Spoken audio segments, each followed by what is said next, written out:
Popular thinking put the Nazis into power in Germany. Yet Hitler's regime murdered millions and nearly destroyed Europe. We must always remember there is a huge difference between acceptance and intelligence. People may say that there's safety in numbers, but that's not always true. Sometimes it's painfully obvious that popular thinking isn't good and right. Other times, it's less evident. For example, consider the staggering number of people in the United States who have run up large amounts of debt on their credit cards. Anyone who is financially astute will tell you that's a bad idea. Yet millions follow right along with the popular thinking of buy now, pay later. And so they pay and pay and pay. Many promises of popular thinking ring hollow. Don't let them fool you. 3. Popular thinking is slow to embrace change. Popular thinking loves the status quo. It puts its confidence in the idea of the moment and holds on to it with all its might. As a result, it resists change and dampens innovation.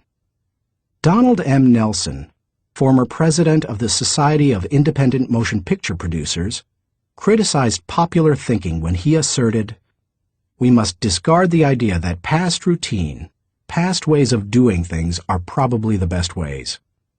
On the contrary, we must assume that there is probably a better way to do almost everything.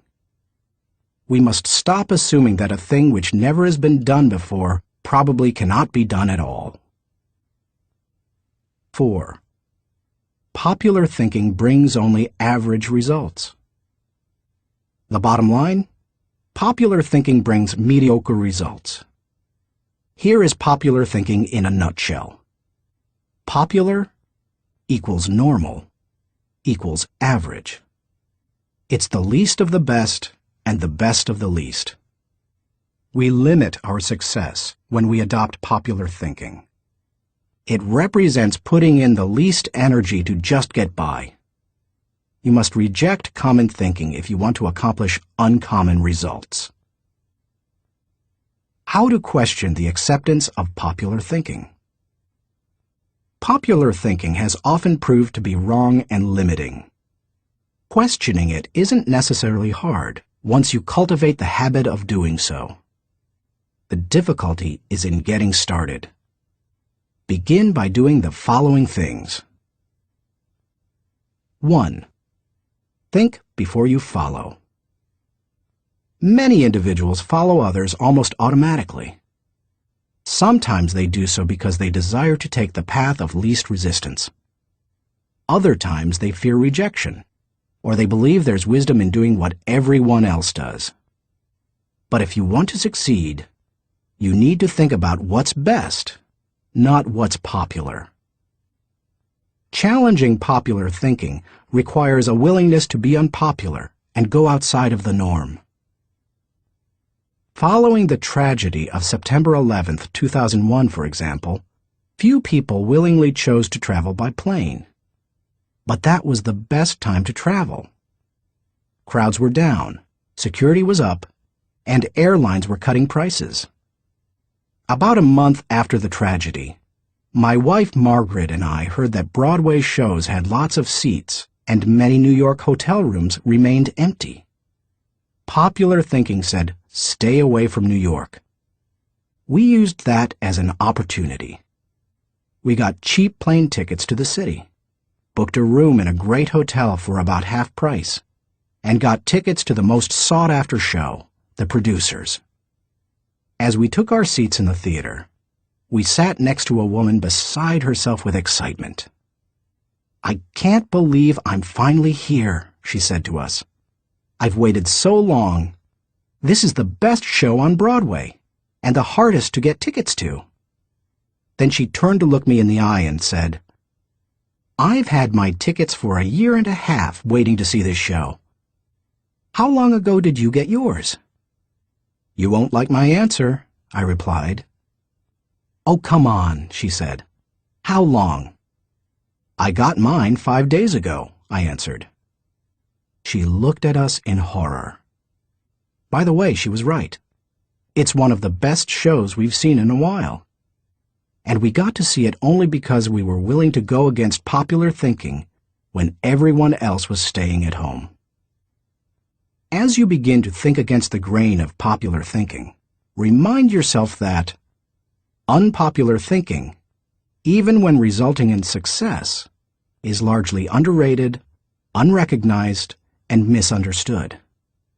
Unpopular thinking contains the seeds of vision and opportunity. Unpopular thinking is required for all progress. The next time you feel ready to conform to popular thinking on an issue, stop and think. You may not want to create change for its own sake, but you certainly don't want to blindly follow just because you haven't thought about what's best. 2. Appreciate thinking different from your own. One of the ways to embrace innovation and change is to learn to appreciate how others think. To do that, you must continually expose yourself to people different from yourself. My brother, Larry Maxwell, a good businessman and an innovative thinker, continually challenges popular thinking by thinking differently. He says, most of our people in sales and middle management come from businesses with products and services different from ours. That constantly exposes us to new ways of thinking. We also discourage our people from active participation in formal business and trade associations and fraternities because their thinking is quite common. They don't need to spend a lot of time thinking the way everyone else in the industry does. As you strive to challenge popular thinking, spend time with people with different backgrounds, education levels, professional experiences, personal interests, etc. You will think like the people with whom you spend the most time. If you spend time with people who think out of the box, you're more likely to challenge popular thinking and break new ground. 3. Continually question your own thinking. Let's face it. Any time we find a way of thinking that works, one of our greatest temptations is to go back to it repeatedly, even if it no longer works well. The greatest enemy to tomorrow's success is sometimes today's success. My friend Andy Stanley recently taught a leadership lesson at Enjoy's Catalyst Conference called Challenging the Process. He described how progress must be preceded by change, and he pointed out many of the dynamics involved in questioning popular thinking. In an organization, he said, we should remember that every tradition was originally a good idea, and perhaps even revolutionary. But every tradition may not be a good idea for the future. In your organization, if you were involved in putting into place what currently exists, then it's likely that you will resist change, even change for the better. That's why it's important to challenge your own thinking. If you're too attached to your own thinking and how everything is done now, then nothing will change for the better. 4. Try new things in new ways. When was the last time you did something for the first time? Do you avoid taking risks or trying new things? One of the best ways to get out of the rut of your own thinking is to innovate. You can do that in little everyday ways. Drive to work a different way from normal. Order an unfamiliar dish at your favorite restaurant. Ask a different colleague to help you with a familiar project. Take yourself off of autopilot. Unpopular thinking asks questions and seeks options. In 1997, my 3 companies moved to Atlanta, Georgia. It's a great city, but traffic at peak times can get crazy. Immediately after moving here, I began looking for and testing alternative routes to desired destinations so that I would not be caught in traffic. From my house to the airport, for example, I have discovered and used 9 routes within 8 miles and 12 minutes from one another. Often, I am amazed to see people sitting on the freeway, when they could be moving forward on an alternative route. What is the problem? Too many people have not tried new things in new ways. It is true. Most people are more satisfied with old problems than committed to finding new solutions. How you go about doing new things in new ways is not as important as making sure you do it. Besides, if you try to do new things in the same way that everyone else does, are you really going against popular thinking? Get out there and do something different today. 5. Get used to being uncomfortable. When it comes right down to it, popular thinking is comfortable. It's like an old recliner adjusted to all the owner's idiosyncrasies. The problem with most old recliners is that no one has looked at them lately. If so, they'd agree that it's time to get a new one. If you want to reject popular thinking in order to embrace achievement, you'll have to get used to being uncomfortable. If you embrace unpopular thinking and make decisions based on what works best and what is right, rather than what is commonly accepted, know this: in your early years, you won't be as wrong as people think you are. In your later years, you won't be as right as people think you are. And all through the years, you will be better than you thought you could be. Thinking question. Am I consciously rejecting the limitations of common thinking in order to accomplish uncommon results? Chapter 9. Benefit from shared thinking. None of us is as smart as all of us. Ken Blanchard. Good thinkers, especially those who are also good leaders, understand the power of shared thinking. They know that when they value the thoughts and ideas of others, they receive the compounding results of shared thinking and accomplish more than they ever could on their own. Those who participate in shared thinking understand the following. 1. Shared thinking is faster than solo thinking. We live in a truly fast-paced world. To function at its current rate of speed, we can't go it alone. I think the generation of young men and women just entering the workforce sense that very strongly. Perhaps that is why they value community so highly, and are more likely to work for a company they like than one that pays them well. Working with others is like giving yourself a shortcut. If you want to learn a new skill quickly, how do you do it? Do you go off by yourself and figure it out? Or do you get someone to show you how?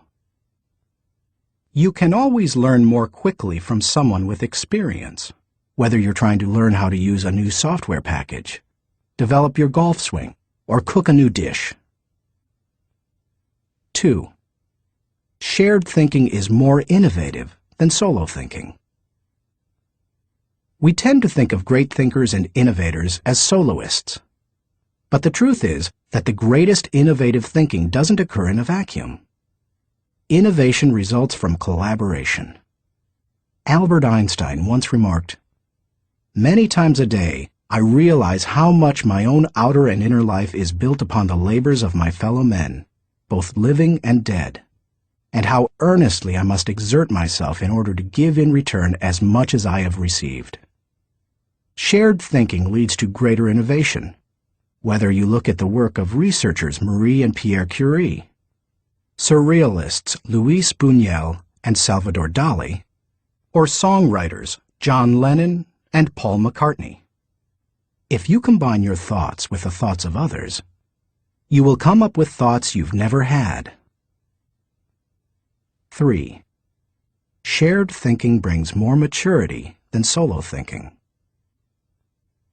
As much as we would like to think that we know it all, each of us is probably painfully aware of our blind spots and areas of inexperience. When I first started out as a pastor, I had dreams and energy, but little experience. To try to overcome that, I attempted to get several high-profile pastors of growing churches to share their thinking with me. In the early 1970s, I wrote letters to the 10 most successful pastors in the country, offering them what was a huge amount of money to me at the time, $100, to meet me for an hour so that I could ask them questions. When one said yes, I'd visit him. I didn't talk much, except to ask a few questions. I wasn't there to impress anyone or satisfy my ego. I was there to learn. I listened to everything he said, took careful notes, and absorbed everything I could. Those experiences changed my life. You've had experiences I haven't, and I've had experiences you haven't. Put us together, and we bring a broader range of personal history and therefore maturity to the table. If you don't have the experience you need, hook up with someone who does. 4. Shared thinking is stronger than solo thinking. Philosopher-poet Johann Wolfgang von Goethe said, "To accept good advice is but to increase one's own ability. Two heads are better than one when they are thinking in the same direction. It's like harnessing two horses to pull a wagon. They are stronger pulling together than either is individually. But did you know that when they pull together, they can move more weight than the sum of what they can move individually? A synergy comes from working together. That same kind of energy comes into play when people think together." 5. Shared thinking returns greater value than solo thinking. Because shared thinking is stronger than solo thinking, it's obvious that it yields a higher return. That happens because of the compounding action of shared thinking. But it also offers other benefits. The personal return you receive from shared thinking and experiences can be great. Clarence Francis sums up the benefits in the following observation: "I sincerely believe that the word relationships is the key to the prospect of a decent world. It seems abundantly clear that every problem you will have, in your family, in your work, in our nation, or in this world, is essentially a matter of relationships, of interdependence." 6. Shared thinking is the only way to have great thinking. I believe that every great idea begins with 3 or 4 good ideas. And most good ideas come from shared thinking. Playwright Ben Jonson said, "He that is taught only by himself has a fool for a master." When I was in school, teachers put the emphasis on being right and on doing better than the other students, rarely on working together to come up with good answers. Yet all the answers improve when they make the best use of everyone's thinking. If we each have one thought, and together we have 2 thoughts, then we always have the potential for a great thought. How to encourage the participation of shared thinking. Some people naturally participate in shared thinking. Anytime they see a problem, they think, "Who do I know who can help with this?" Leaders tend to be that way. So do extroverts. However, you don't have to be either of those to benefit from shared thinking. Use the following steps to help you improve your ability to harness shared thinking.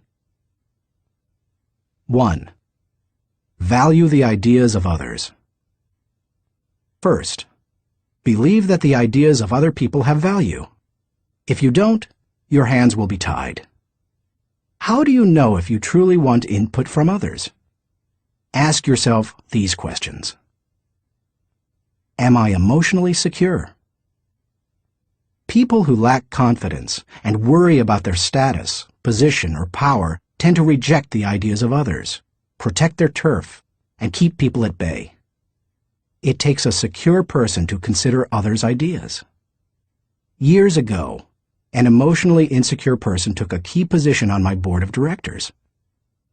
After a couple of meetings, it became obvious to the other board members that this individual would not positively contribute to the organization. I asked a seasoned leader on the board, "Why does this person always do and say things that hinder our progress?" I'll never forget his reply. Hurting people hurt people. Do I place value on people? You won't value the ideas of a person if you don't value and respect the person himself or herself. Have you ever considered your conduct around people you value versus those you don't? Look at the differences. If I value people, I want to spend time with them. If I don't value people, I don't want to be around them. If I value people, I listen to them. If I don't value people, I neglect to listen. If I value people, I want to help them. If I don't value people, I don't offer them help. If I value people, I am influenced by them. If I don't value people, I ignore them. If I value people, I respect them. If I don't value people, I am indifferent. Do I value the interactive process? A wonderful synergy often occurs as the result of shared thinking. It can take you places you've never been. Publisher Malcolm Forbes asserted, "Listening to advice often accomplishes far more than heeding it." I must say, I didn't always value shared thinking. For many years, I tended to withdraw when I wanted to develop ideas. Only reluctantly did I work on ideas with others. When a colleague challenged me on this, I started to analyze my hesitancy. I realized that it went back to my college experience. Some days in the classroom, I could tell that a teacher was unprepared to lecture, and instead spent the class time asking us to give our uninformed opinions on a subject. Most of the time, the opinions seemed no better than mine. I had come to class so that the professor could teach me. I realized that the process of shared ideas wasn't the problem. It was who was doing the talking. Shared thinking is only as good as the people doing the sharing. Since learning that lesson, I have embraced the interactive process, and now I believe it is one of my strengths. Still, I always think about whom I bring around the table for a shared thinking session. I'll tell you my guidelines for whom I invite later in this chapter. You must open yourself up to the idea of sharing ideas before you will engage in the process of shared thinking. 2. Move from competition to cooperation. Jeffrey J. Fox, author of How to Become CEO, says, "Always be on the lookout for ideas. Be completely indiscriminate as to the source. Get ideas from customers, children, competitors, other industries, or cab drivers. It doesn't matter who thought of an idea." A person who values cooperation desires to complete the ideas of others, not compete with them. If someone asks you to share ideas, focus on helping the team, not getting ahead personally. And if you are the one who brings people together to share their thoughts, praise the idea more than the source of the idea. If the best idea always wins, rather than the person who offered it, then all will share their thoughts with greater enthusiasm. 3. Have an agenda when you meet. I enjoy spending time with certain people, whether we discuss ideas or not. My wife Margaret, my children, my grandchildren, my parents.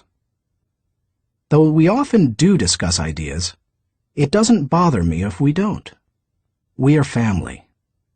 When I spend time with nearly anyone else in my life, however, I have an agenda. I know what I want to accomplish. The more I respect the wisdom of the person, the more I listen. For example, When I meet with someone I'm mentoring, I let the person ask the questions, but I expect to do most of the talking. When I meet with someone who mentors me, like Bill Bright, I mostly keep my mouth shut. In other relationships, the give and take is more even. But no matter with whom I meet, I have a reason for getting together, and I have an expectation for what I'll give to it and get from it. That's true whether it's for business or pleasure. 4. Get the right people around the table. To get anything of value out of shared thinking, you need to have people around the table who bring something to the table. As you prepare to ask people to participate in shared thinking, use the following criteria for the selection process. Choose people whose greatest desire is the success of the ideas. People who can add value to another's thoughts. People who can emotionally handle quick changes in the conversation. People who appreciate the strengths of others in areas where they are weak. People who understand their place of value at the table. People who place what is best for the team before themselves. People who can bring out the best thinking in the people around them. People who possess maturity, experience, and success in the issue under discussion. People who will take ownership and responsibility for decisions. People who will leave the table with a we attitude, not a me attitude. Too often we choose our brainstorming partners based on feelings of friendship or circumstances or convenience. But that doesn't help us to discover and create the ideas of the highest order. Who we invite to the table makes all the difference.